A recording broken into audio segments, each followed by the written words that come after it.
Hello dear students, as usual I am Navneel God from Tagore School Parvatsar and we are studying our 5th class EVS book.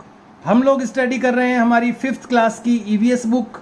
Dear students, we are studying the second lesson of this book. इस book का हम second lesson study कर रहे हैं. Movement of families, परिवारों का पलायन. जब फैमिलीज एक जगह से दूसरी जगह पर चली जाती है किसी भी रीज़न से, there are many reasons of migration of families. Family के माइग्रेशंस के लिए यानी एक स्थान से दूसरे स्थान पर चले जाने के लिए कई सारे रीजन्स होते हैं. उन रीजन्स में से किसी भी रीजन से जब फैमिली वन प्लेस से अनोदर प्लेस पर चली जाती है इसको मूवमेंट ऑफ फैमिलीज कहते हैं. Dear students, it is my third video of this lesson.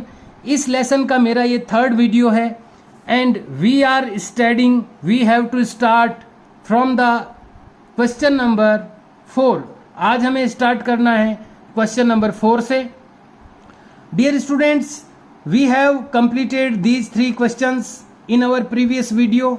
हम लोग कर चुके हैं इन 3 क्वेश्चंस को अपने पिछले वीडियो में. I hope you have completed all the question answers in your notebooks.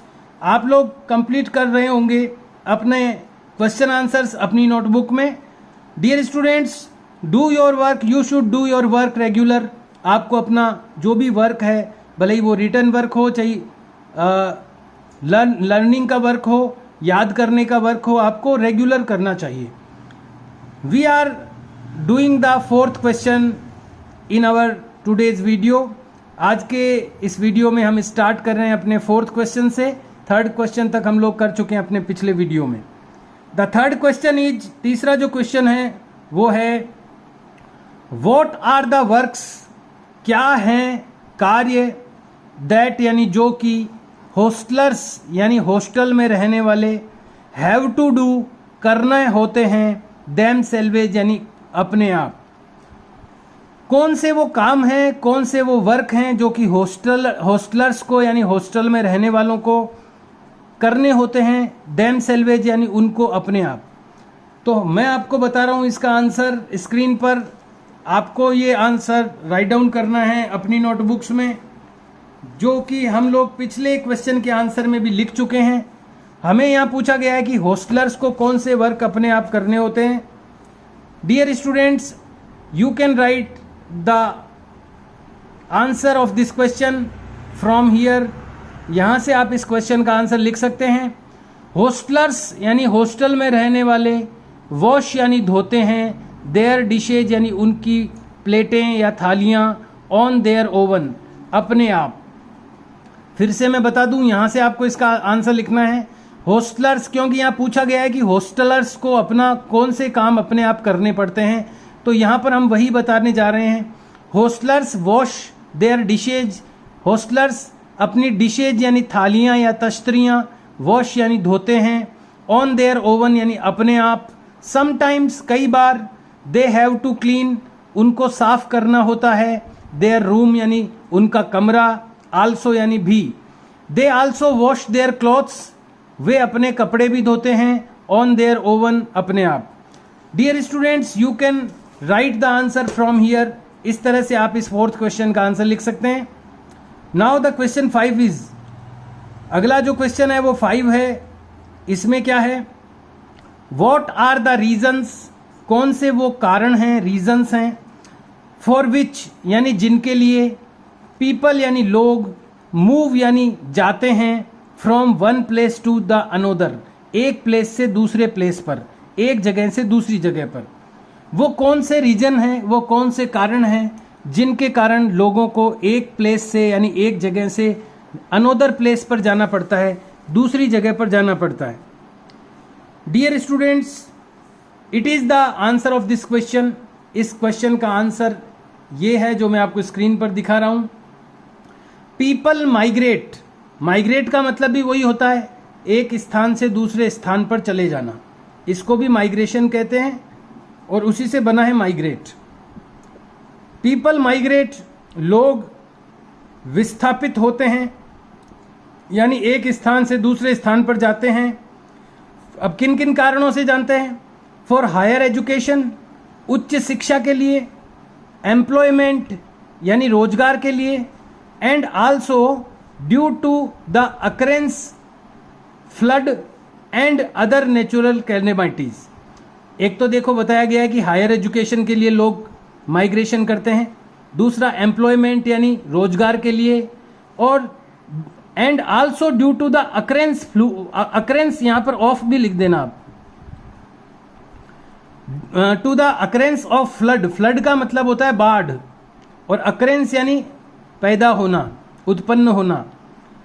Also यानी भी, ड्यू टू यानी कारण से, द अकरेंस ऑफ फ्लड यानी बाढ़ के उत्पन्न होने के कारण से भी, एंड और अदर नेचुरल कैलेमिटीज और दूसरी प्राकृतिक आपदाओं के कारण।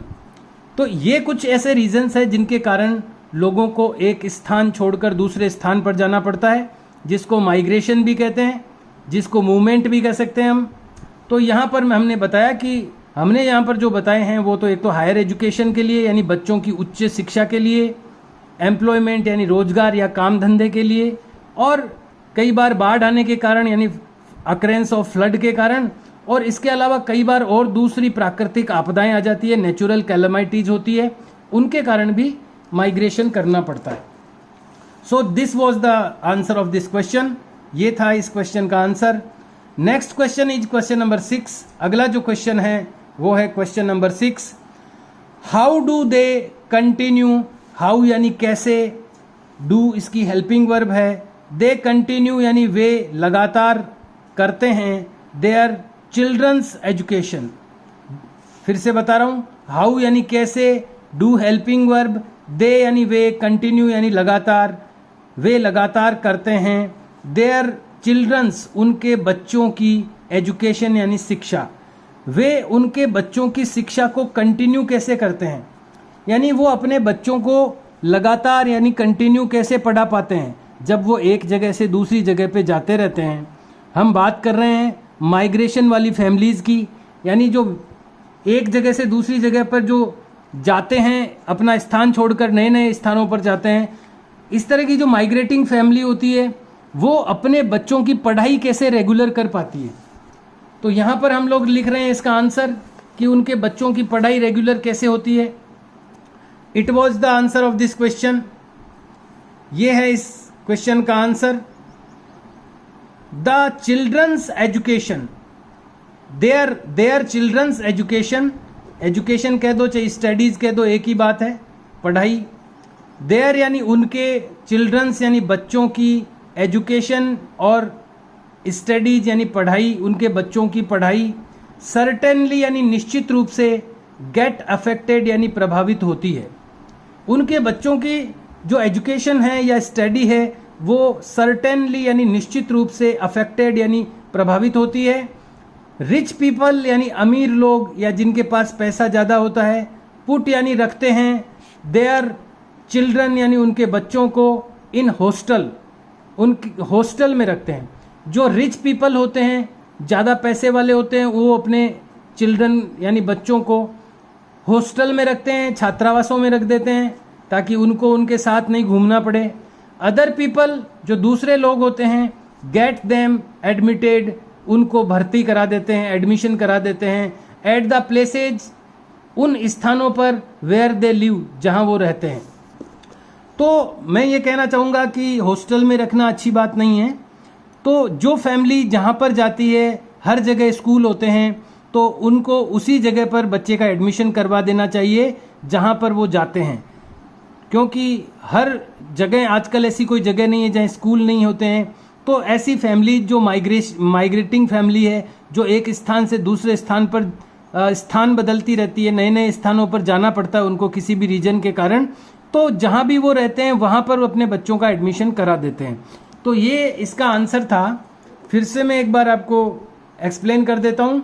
देयर चिल्ड्रंस एजुकेशन और स्टडीज, उनके बच्चों की पढ़ाई, सर्टेनली यानी निश्चित रूप से, गेट अफेक्टेड यानी प्रभावित होती है। रिच पीपल यानी अमीर लोग, पुट देयर चिल्ड्रन रखते हैं उनके बच्चों को, इन हॉस्टल्स हॉस्टलों में। अदर पीपल दूसरे लोग, गेट देम एडमिटेड उनको एडमिशन करवा देते हैं। एट द प्लेसेज, उन स्थानों पर, वेयर दे लिव, जहां वो रहते हैं। It was the answer of this question, ये था आंसर इस क्वेश्चन नंबर 6 का। Dear students, we have to go in the next page, अगले पेज में जाना होगा हमें। Now it is the question number 7, ये अगला जो क्वेश्चन है वो क्वेश्चन नंबर 7 है। You have to do the written work of all these questions, इन सभी क्वेश्चंस का जो आपको रिटन वर्क करना है, ध्यान रखें आप। क्वेश्चन नंबर 7, व्हेन, जब, पीपल हैव टू सेटल, लोगों को बसना होता है, एट सम न्यू प्लेस, किसी नए जगह पर, व्हाट अरेंजमेंट्स, कौन सी व्यवस्थाएं, दे हैव टू मेक, उनको करनी पड़ती है। जब किसी व्यक्ति को नई जगह पर सेटल होना होता है,